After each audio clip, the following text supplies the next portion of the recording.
female category worth ng pesos, may we call on... So our Miss Star of the Night is none other than Ma'am Lizelle Gutierrez.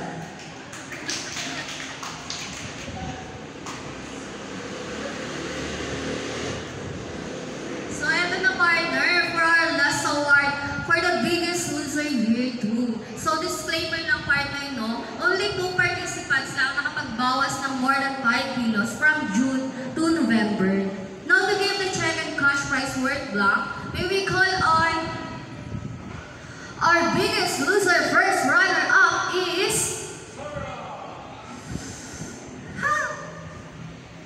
Ma'am Mary Jo Tanulio.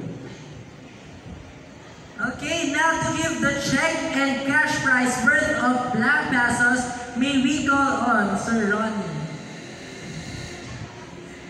So our Biggest Loser first runner-up is... Yeah. And congratulations po sa lahat ng winners. Thank you so much po sa lahat ng ating winners. Ngayon naman para sa closing remarks, tinatawagan namin dito sa stage ang isa sa ating business developer ng DMC Serie